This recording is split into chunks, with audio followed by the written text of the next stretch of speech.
Hello guys, இன்றைக்கி நம்ம சேனலில் என்ன ரெசிபி பார்க்க போகிறோன்னா Ramzan special recipe chicken biryani தான் பார்க்க போகிறோம். அதுக்கு முன்னாடி சேனல் இன்னும் சப்ஸ்கிரைப் பண்ணலைன்னா சப்ஸ்கிரைப் பண்ணிக்கோங்க. வாங்க வீடியோக்குள்ளே போகலாம். கண்டிப்பாக ரம்ஜானுக்கு எல்லார் வீட்லேயுமே பிரியாணி செய்வாங்க. அதில் சிக்கன் மட்டன் எதுனாலும் நம்ம செஞ்சுக்கலாம். அதில் நம்ம இப்போ பார்க்க போகிறது என்னென்னா சிக்கன் பிரியாணி ரெசிபி தான் பார்க்க போகிறோம். நிறைய பேர் வீட்டில் பிரியாணி செய்வாங்க, ஆனால் கரெக்டான டேஸ்ட்டில் கரெக்டான அளவு தெரியாது. அது எப்படி பர்ஃபெக்டாக முஸ்லீம் ஸ்டைலில் வீட்டில் செய்கிறதுன்றதான் இந்த வீடியோவில் பார்க்க போகிறோம். வாங்க வீடியோக்குள்ளே போகலாம். இதுக்கு ஃபஸ்ட்டு அரை கிலோ சிக்கன் க்ளீன் பண்ணி நல்லா எடுத்து வச்சுக்கலாம். இதில் ஒரு அரை கப் அளவுக்கு தயிர் ஆட் பண்ணிக்கலாம். அதுக்கப்புறம் 2 டீஸ்பூன் அளவுக்கு மிளகாய் தூள் ஆட் பண்ணிக்கோங்க. அதுக்கப்புறம் 1 டீஸ்பூன் அளவுக்கு கரம் மசாலா ஆட் பண்ணிக்கலாம்.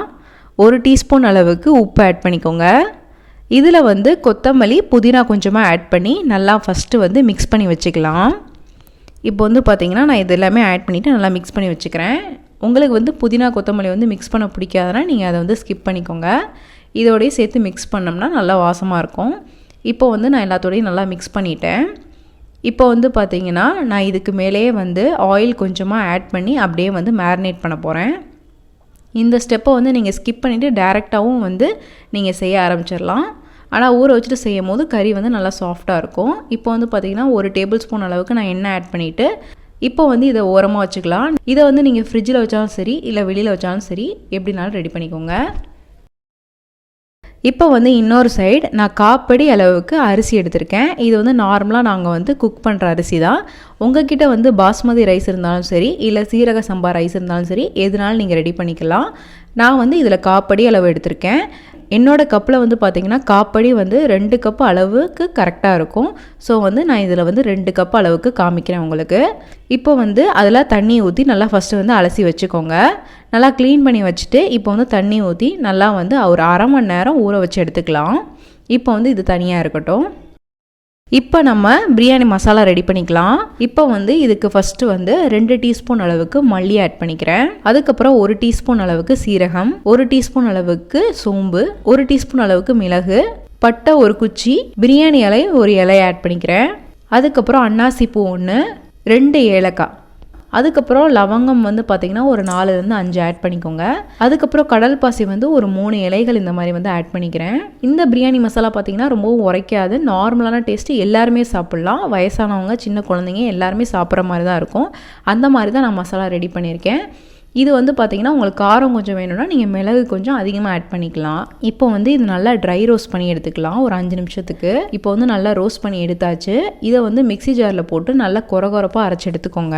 நீங்கள் நைஸாக அரைக்கிறதுனாலும் ஓகே இல்லை கொரகொரப்பாக அரைக்கிறதுனாலும் ஓகே. ஆனால் கொஞ்சம் கொரகொரப்பாக இருந்தால் நல்லாயிருக்கும் சாப்பிட்றதுக்கு. ஸோ நான் கொஞ்சம் கொரகொரப்பாக அரைச்சி எடுத்துக்கிறேன். இப்போ பார்த்திங்கன்னா நல்லா அரைச்சி எடுத்தாச்சு. பார்த்தீங்கன்னா தெரியும் நல்லா கொஞ்சம் நரன்னு இருக்கும். இந்த மாதிரி ரெடி பண்ணி வச்சுக்கோங்க. இந்த மசாலா நீங்கள் ரெடி பண்ணி வச்சுக்கலாம். இது நீங்கள் நிறையா ரெடி பண்ணுறீங்கன்னா நீங்கள் அமௌண்ட் எவ்வளோ ரெடி பண்ணுறீங்களோ அதுக்கேற்ற மாதிரி போட்டு எக்ஸ்ட்ரா ஆட் பண்ணிக்கோங்க. இப்போ ஒரு குக்கரில் 3 டேபிள் ஸ்பூன் அளவுக்கு நான் எண்ணெய் ஆட் பண்ணிக்கிறேன். நெய் 1லேருந்து 2 டீஸ்பூன் அளவுக்கு நீங்கள் ஆட் பண்ணிக்கோங்க, கரெக்டாக வரும். ஏன்னா ஆயிலே நம்ம நிறைய ஆட் பண்ணியிருக்கோம். ஸோ நெய் நீங்கள் பார்த்துட்டு ஆட் பண்ணிக்கோங்க. இப்போ நெய் ஆட் பண்ண பின்னாடி பிரியாணிக்கு தேவையான ஸ்பைசஸ்லாம் ஆட் பண்ணிக்கலாம். இதில் பார்த்தீங்கன்னா நான் பிரியாணி இலை, பட்டை, ஏலக்காய், கொஞ்சமாக அன்னாசி பூ, ஏலக்காய் இதெல்லாம் ஆட் பண்ணியிருக்கேன். இது எல்லாமே நான் கொஞ்சம் கம்மியாக தான் ஆட் பண்ணியிருக்கேன். ஏன்னா பிரியாணி மசாலாலே நம்ம போடுவோம். ஸோ கொஞ்சமாக ஆட் பண்ணியிருக்கேன். அதுக்கப்புறம் முந்திரி ஆட் பண்ணிக்கலாம். இது ஆப்ஷனல் தான். உங்களுக்கு முந்திரி பிடிக்காதுன்னா நீங்கள் ஸ்கிப் பண்ணிக்கோங்க. இப்போ இது எல்லாத்தையுமே சேர்த்து லைட்டாக ரோஸ்ட் பண்ணிக்கோங்க. ஃபஸ்ட்டு இதை நல்லா ரோஸ்ட் பண்ணி எடுத்துகிட்டு அதுக்கப்புறம் வெங்காயம் ஆட் பண்ணிக்கலாம். வெங்காயம் பார்த்திங்கன்னா ஒரு 2லேருந்து 3 நீங்கள் ஆட் பண்ணிக்கோங்க. வெங்காயம் நிறைய ஆட் பண்ணால் தான் டேஸ்ட்டாக இருக்கும் பிரியாணிக்கு. ஸோ வெங்காயம் கொஞ்சம் எக்ஸ்ட்ராவே ஆட் பண்ணிக்கோங்க. வெங்காயம் ஆட் பண்ணிவிட்டு வெங்காயம் நல்லா பச்சை வாசனை போகிற அளவுக்கு நல்லா வதக்கிடணும். நல்லா கண்ணாடி பதத்துக்கு மேலேயே வந்துடணும். எந்த அளவுக்கு நீங்கள் வெங்காயத்தை நல்லா வதக்குறீங்களோ அந்த அளவுக்கு பிரியாணி டேஸ்ட்டாக இருக்கும். இப்போ பார்த்திங்கன்னா வெங்காயம் நல்லா வதக்கியாச்சு. நல்லா கண்ணாடி பதம் வந்த பின்னாடி இஞ்சி பூண்டு பேஸ்ட் ஒரு 2 டேபிள் ஸ்பூன் அளவுக்கு ஆட் பண்ணிக்கோங்க. இஞ்சி பூண்டு பேஸ்ட்டும் சரியாக பச்சை வாசனை போகலைன்னா பிரியாணி நல்லாவே இருக்காது. ஸோ எந்த அளவுக்கு நல்லா வதக்கணுமோ அந்த அளவுக்கு நல்லா வதக்கிக்கோங்க. அந்த கம்ப்ளீட்டாக பச்சை வாசனை போகிற அளவுக்கு இருக்கணும். அப்போனா தான் காராமல் இருக்கும். இப்போ பச்சை மிளகாய் பார்த்திங்கன்னா நான் ஒரு 2லேருந்து 3 ஆட் பண்ணியிருக்கேன்.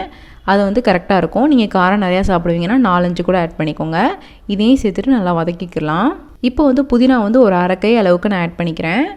அதுக்கப்புறம் கொத்தமல்லியும் அதே அளவுக்கு ஆட் பண்ணிக்கிறேன். இப்போ இது ரெண்டையும் சேர்த்த உடனே நல்லா வந்து வதக்கி விட்டுக்கலாம். இது எல்லாமே நல்லா வதங்கின பின்னாடி தக்காளி ஆட் பண்ணிக்கலாம். தக்காளி வந்து ஒரு 3 பழுத்த தக்காளி ஆட் பண்ணிக்கோங்க. தக்காளி ஆட் பண்ணிவிட்டு நல்லா ஃபஸ்ட்டு வந்து வதக்கி விட்டுக்கலாம். அதுக்கப்புறம் 2 டீஸ்பூன் அளவுக்கு உப்பு ஆட் பண்ணிக்கலாம். உப்பு ஆட் பண்ணிவிட்டு வதக்குனிங்கன்னா இன்னும் நல்லா வதங்கும். இப்போ வந்து பார்த்திங்கன்னா தக்காளி நல்லா மசிஞ்சிருச்சு. நீங்கள் தக்காளியை வந்து நல்லா மசிஞ்ச பின்னாடி ஒரு 1/4 டீஸ்பூன் அளவுக்கு மஞ்சள் தூள் ஆட் பண்ணிக்கலாம். அதுக்கப்புறம் 1 டீஸ்பூன் அளவுக்கு மல்லித்தூள், 1 டீஸ்பூன் அளவுக்கு சீரகத்தூள், அதுக்கப்புறம் ஒரு அரை டீஸ்பூன் அளவுக்கு கரம் மசாலா இதெல்லாம் ஆட் பண்ணிவிட்டு நல்லா மிக்ஸ் பண்ணிக்கோங்க. நம்ம ஆல்ரெடி வந்து பிரியாணி மசாலாலாம் ஆட் பண்ணியிருக்கோம், இருந்தாலும் கொஞ்சம் ஆட் பண்ணிங்கன்னா நல்லாயிருக்கும். இப்போ வந்து நம்ம ரெடி பண்ணி வச்சுருக்க பிரியாணி மசாலா எல்லாமே ஆட் பண்ணிக்கலாம். கரெக்டாக இருக்கும். காப்படி அரிசிக்கு நான் போட்டிருக்க பிரியாணி மசாலா கரெக்டாக வரும். பிரியாணி மசாலா ஆட் பண்ணிவிட்டு நல்லா வந்து மிக்ஸ் பண்ணி விட்டுக்கோங்க. இப்போ வந்து பார்த்திங்கன்னா நல்லா கம்ப்ளீட்டாக மிக்ஸ் பண்ணி விட்டாச்சு. மிக்ஸ் பண்ணி விட்டுட்டு ஒரு 1/4 கப் அளவுக்கு தயிர் ஆட் பண்ணிக்கோங்க. நம்ம ஆல்ரெடி வந்து சிக்கனில் தயிர் ஆட் பண்ணியிருக்கோம். ஸோ வந்து இதில் கம்மியாக ஆட் பண்ணால் போதும். ஒரு 1/4 கப் அளவுக்கு ஆட் பண்ணிவிட்டு நல்லா மிக்ஸ் பண்ணி விட்டுக்கோங்க. இப்போ வந்து நம்ம மேரினேட் பண்ணி வச்சுருக்க சிக்கனை வந்து ஆட் பண்ணிக்கலாம். சிக்கன் எல்லாமே வந்து ஒன்று ஒன்றா ஆட் பண்ணிவிட்டு சிக்கனில் இருக்க அந்த மசாலாவையும் சேர்த்து இதில் ஊற்றிடுங்க. ஏன்னா மிளகாய் தூள் அதில் ஆட் பண்ணியிருக்கோம். பிரியாணிக்கு ரெடி பண்ணும்போது மிளகாய்த்தூள் வந்து நான் ஆட் பண்ணலை. உங்களுக்கு வேணும்னா மிளகாய்த்தூள் வந்து ஆட் பண்ணிக்கோங்க. நான் ஆல்ரெடி சிக்கனில் மிக்ஸ் பண்ணதுனால நான் ஆட் பண்ணலை. அப்படி உங்களுக்கு வேணும்னா இன்னும் கொஞ்சம் ஆட் பண்ணிக்கோங்க மிளகாய்த்தூள் தனியாக. இப்போ வந்து பார்த்திங்கன்னா ஃபஸ்ட்டு வந்து நல்லா மிக்ஸ் பண்ணி விட்டாச்சு.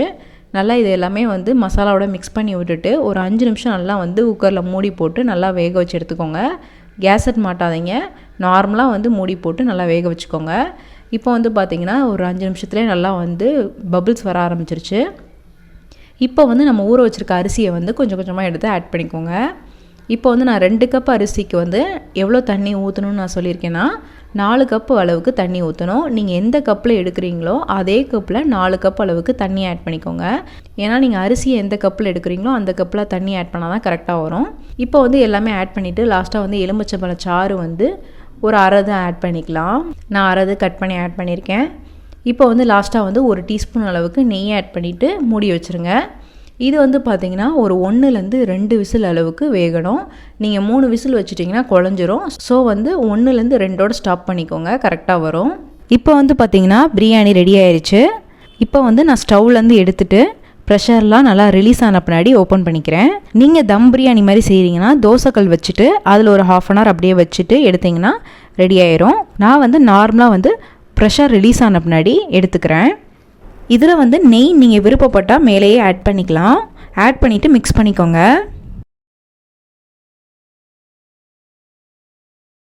இப்போ பார்த்தீங்கன்னா தெரியும், நல்லா அழகாக நீட்டாகவே வந்திருக்கு. இது வந்து நார்மல் ரைஸ் தான். நான் வந்து இதில் பாஸ்மதி ரைஸோ இல்லை சீரக சம்பா அரிசியோ நான் ஆட் பண்ணலை. நார்மலாக நாங்கள் குக் பண்ணுற ரைஸில் தான் ரெடி பண்ணியிருக்கேன். இதிலே பாருங்கள் எவ்வளோ அழகாக வந்திருக்குன்னு.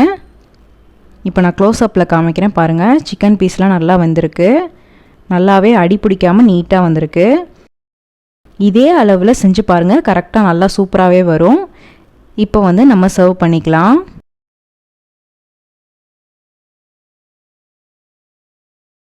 இதுக்கு வந்து நான் அவிச்ச முட்டை 2 வச்சுருக்கேன். அதுக்கப்புறம் ரைத்தா வச்சுக்கலாம். அவ்வளோதான், ரொம்பவே ஈஸியான சிம்பிளான Ramzan special Muslim style chicken biryani recipe ready ஆயிடுச்சு. இந்த ரெசிபி உங்களுக்கு பிடிச்சிருக்குன்னு நினைக்கிறேன். பிடிச்சிருந்தா லைக் பண்ணுங்கள், ஷேர் பண்ணுங்கள், கமெண்ட் பண்ணுங்கள். மறக்காமல் சேனலை சப்ஸ்கிரைப் பண்ணுங்கள். இன்னொரு வீடியோவில் பார்க்குறேன். பாய்.